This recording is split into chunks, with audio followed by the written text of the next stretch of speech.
Tubman and shit. Harriet looking at you like to a picture of Harriet Tubman, like, would she be happy with your lyrics? Listen. Like, she's extreme. Yeah. But she should be a comedian for sure. Yeah, she should. That's all I had. That's all I had as far as that. I want to get into the Woodrow song and video. Oh, okay, let's do it. All right. First of all, both recently released this year. Yes. Ad-libs once again. Right. He over here really trying to get on the song. He's trying to show you. Like, right? let me slip He's it a little Just bit. show that range. You already know. No, not the range. I just want to be the little John of our era, you know. Oh my God. So how'd you feel about that video? Man, it was probably my favorite video I've ever done, and it was amazing. Shout out to my brother Nate though, who shot it. It was great. It was a wonderful experience. I'm just trying to be me. Definitely with the Brandy vibes. Yeah. I like that. I like that. I like that you do in your music. You pay homage to a lot of the singers before you, or the ones who are still active, still singing. But yeah, most definitely. Yeah, like I definitely hear that in your music a lot. Yeah. But that video was dope. I like that video a lot. Thank you. I like And was Woodrow at where you grew up at? So that was the neighborhood right there? Yep, that's the street that I grew up on, before we moved to Sacramento. And it was like the place that cultivated my personality. And, the Baron. It's okay. I had like 5 words in my head. It's all right. And it was like, no. It's all right. Thank you. But no, that is the place that I, developed my personality and had like all my childhood experiences. And so, yeah, it means a lot to me. Yeah. Like I could tell the energy was definitely in the video. Like I could tell it was home vibe. It was crazy to do that. Like I literally walked in the video. I walked to the liquor store, but that was the route that I took all the time. That was what I did all the time. Was because I wasn't allowed to go that far. I was a lot more hood, when I grew up there. So my mom wouldn't let me walk that far, but she would let me walk to the corner store, and so. That was like the journey I would take as a little girl. And that's kind of the perspective of where I'm starting the song at lyrically is me as a young girl. And so it was extremely nostalgic to like take that walk for the video. And it was great. It was amazing. With the vibes of like the Brandy or whatever. Yeah. It was I'm pretty sure that whole thing is just a nostalgic type of feel. Yeah, extremely. Hell yeah, because I'm a big Brandy fan. She's so damn underrated. It's irritating. I know. She's got vocals, but I think a little bit's on her too. Yeah. I don't know if she. I don't know. I don't know what I don't know if she tries so hard to promote herself, or I don't know what it is. I don't know. Sometimes I feel like it's the industry too, because that part. Sometimes they want you to, especially in her era, they could have wanted her to compromise a little bit of her integrity to be bigger than what she was. I'm sure. And you should wear this. Yeah, exactly. She was never that type of person, but she's amazing. She's so slept on. I love Brandy. Yeah. And she was in that era too where she was a superstar at one point. Yeah, she was. At that time. She was Cinderella. Had her own show, Moesha. Come on now. And with all of that, I feel like she still did not get the respect that she deserved in the industry. So, shout out to Brandy. Shout out to Brandy Norwood. and Monica, too. Just because. Just because. Just because. I don't want no funk, Monica. The original Cardi B, Nicki Minaj feud. Shut up. Shut up. You know Monica would have got that one, though. My money's on Monica. Oh, yeah. Really? Oh, yeah. For sure. Vocally? No, I'm talking like an actual celebrity hands? death No. You already know. Brandy did you know Monica would have. Monica the first to square up. Yeah, exactly. she ain't nobody to play with. Oh, yeah. Nobody. Yeah. Accurate. I believe that. So, you said you had an album coming up? Yeah, it's been about 2 years since the project has dropped. You know what? I don't like you keeping tabs. I keep track of the people. We just saying, not in tabs, but we look forward. I appreciate that, but no, I am working on the album. We are at the final stages. I'm just trying to wrap a couple things up and just wanting to get visuals and everything together before I actually present it to everyone. I might be dropping something at the top of the year just as a little gift to everyone.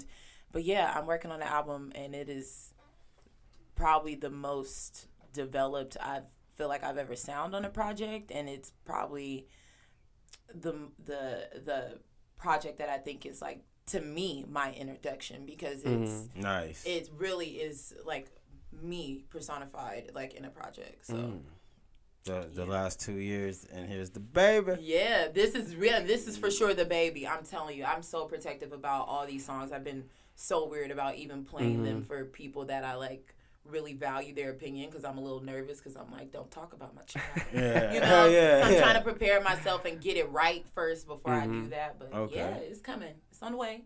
Is there a title? And you were busy, you know, between that you were dropping some singles, you know, staying busy. Yeah, I definitely want to keep producing content. I don't want to, you know, some people just disappear on you, you know, while they're making stuff. And so I'll keep dropping stuff throughout the year. But there is a title. It's called 9. Okay. And yeah. Why 9? Yeah, I was about to say, what is that? Well, is that the 6 backwards? Is that like a throw at Drake? No. I have a lot of 9s in my birthday, and I always see my birthday number. I was born September 27th, 1991, and so I have a lot. I have all like 9s in my birthday. Yeah. And so and then I always see 927 all the time, and it's like a divine number for me. So I've felt like since my journey in LA, everything that has happened for me has been divine. It's never been because I have management or I went to some networking event and I met somebody who gave me an opportunity. Everything has literally been divine that has helped me within my career, and so that's why I named it that. So it's titled the Roman numerals IX, but it's called 9. Okay. Okay. Yeah. Any features? Yeah.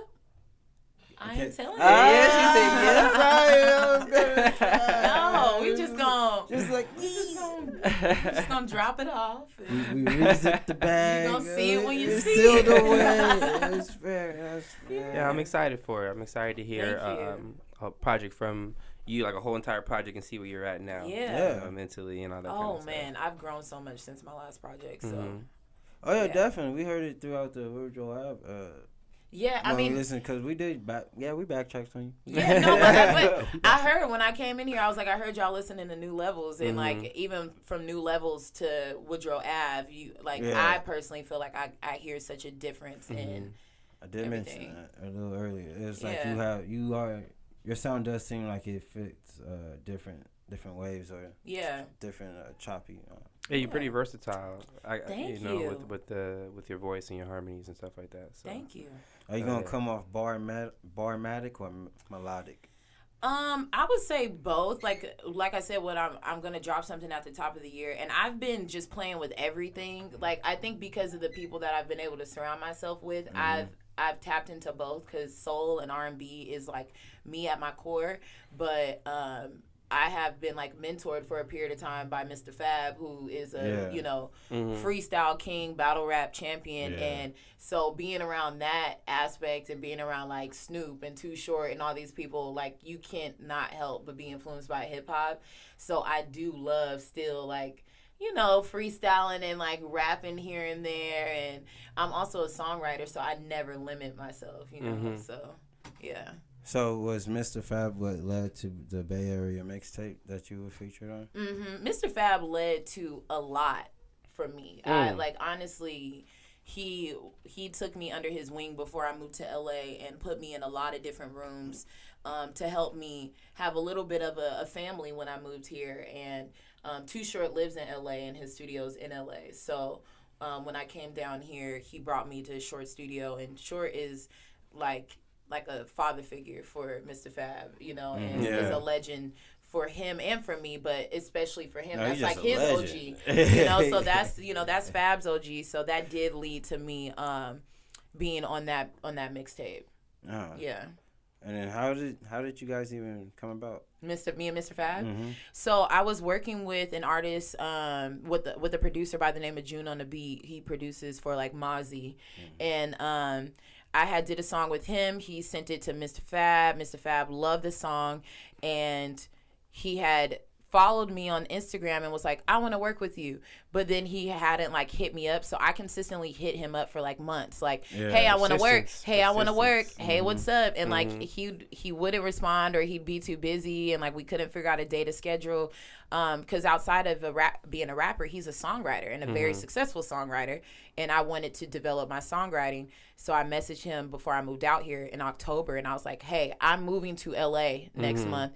We need to work before I go. Yeah. And drove up to the Bay, had a studio session with him that night. And he was just like, man, like, I love working with you. There's something here. And after that, he just kind of like took me under his wing. Yeah. Oh. All right, I'm getting... Jay-Z, come on the show. What's up, Jay? All right, last one. Zyah Belle featuring Tevin Campbell and Brandy, or Zyah Belle featuring Life Jennings and Erykah Badu. God damn it! Why'd you have to add Erykah Badu in there? Because we heard that song. For you. It made it hard for you right there. Now listen, I'm gonna choose Erykah Badu. I'm gonna choose Erykah in Life. For one, it would be fire because people would be like, this nigga Life is back? Yeah. You know what I mean? That's true. So that would be fire. And I gotta have a song with Erykah because her and Jill were like the biggest influences in my sound. So I would for sure pick Erykah. You could have said Erykah with Lil Pump, and I would have been like, said Erykah Lil Pump. I would have, let's do it. I'd be like, all right, Lil Pump, we gonna find a place for you. Her singing no Gucci game. Erykah Vanilla Ice. Yeah, Erykah Vanilla. We gonna give Vanilla a good old Michelle Bridge, a good old Destiny's Child Michelle Bridge. Tuck his little ass up in the song somewhere. Shit. He's more for the music video. We just gonna have him do the ad-libs. Like, we gonna figure it out. Exactly. But me and Erykah up in that thing. Okay. Yeah. Okay. So Erykah and Life Jennings. Yeah. What happened to Life Jennings, by the way? I have no idea. I know he had some baby mama issues for a very long time, and that's all I knew. But he could make a comeback if D'Angelo was in jail for years and then made Black Messiah, came back with that fire and was like he could come back. And D'Angelo was in jail for a long time. Yeah. So, come on, Life. Bring it back. Come on, Life. Maxwell kicked his heroin Get your and came back with a fire album. And he looks amazing. Yeah. How you do heroin and still look young as hell? Yeah. Okay, hold on. Who's this? Maxwell. That's what happened to Maxwell. He be doing heroin? Before he be, I was just listening to Pretty Wings yesterday. Was that? Yeah, that album. That's when he came back. That's when he came back. Damn, he was on heroin? Prior. Prior to that. Allegedly. Yeah. No, it wasn't alleged. He was on it. Oh, okay. You know who else was on drugs pretty much their whole life and then their career took off? Samuel L. Jackson? Yeah. You know he was. Not him. Okay. But you know the singer Kim? K-E-M? He's like a old, like his market is like 30 and up. He does every freaking jazz festival worldwide. Like, he is huge in the jazz community. He was on crack for most of his life. And someone heard him singing on the street. Oh, damn. And that's how he started his career. He started his career in his late 30s. So, was this recently? Kim started his career in like the early 2000s.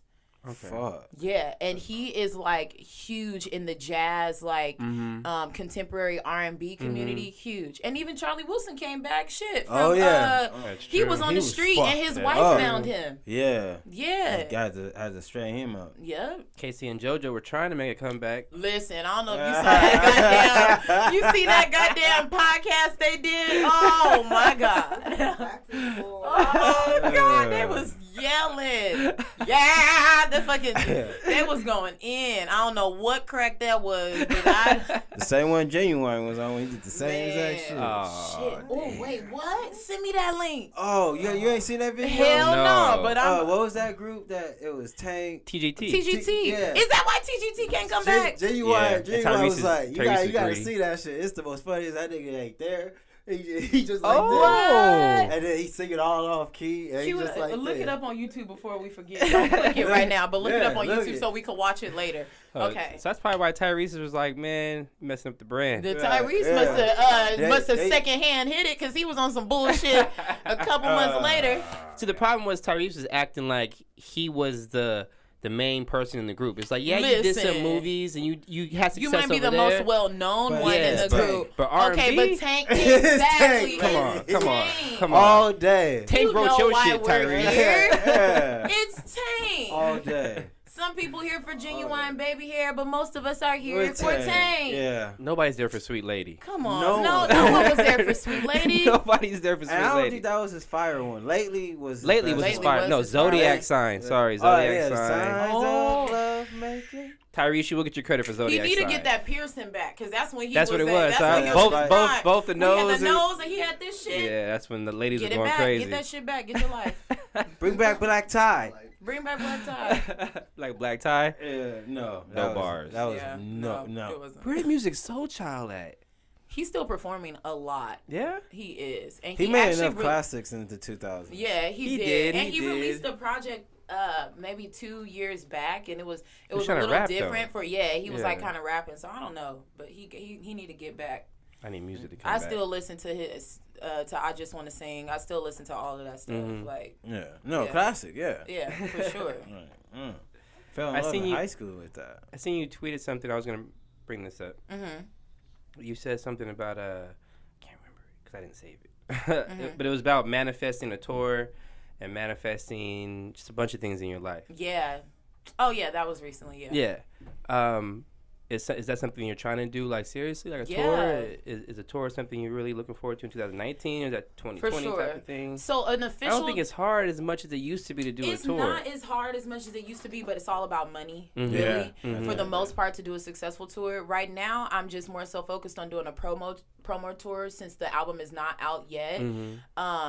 And that has been manifesting. I'll be performing in New York, January 19th, and then performing in Oregon, I believe it's February 2nd. And I've just been like, I'll be in Portland, and I've just been like reaching out to all my different artist friends that I know in different states and just being like, hey, can I come and perform and maybe crash on your couch, or you know what I mean? And that's how I've been setting it up. Honestly, that's what comedians do all the freaking time. I'll tell you.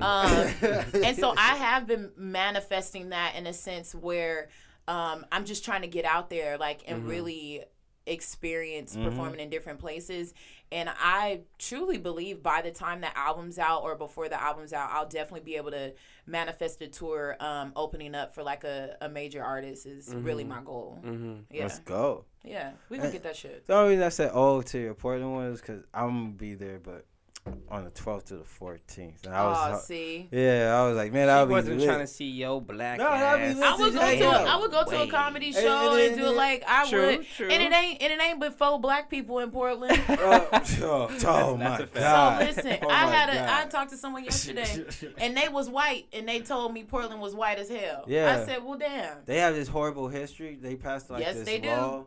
Like in like in Portland? And back in like 1870s or something, they passed this law to where people who were black or Native American had to leave Portland, and that's why it's predominantly. It is white. It's so white. And my friend that lives it's so there, white. My friend that lives there, he told me, he said, I do want to let you know you're going to have a culture shock when you come here. He said, because it is white. And I said, well, I'm used to being around white people. He said, no. He said, no. Not a Mexican, he said, no. This is white. And the community of people of color are normally in arts, is what he told me. Like, it is the comedy community and the music and theater community. And which they have a lot of. They have a lot of theater. Yeah, because I've gone up to Oregon before in theater, but also I picked up somebody for Lyft the other day, and he's telling me about Portland. I'm like, oh, like, what do you think of it? And he's like, it's white as hell. He's like, it's white as hell. He was like, but the music and arts community is, where all the people of color are. And he was like, and honestly, most of the white people there are trash.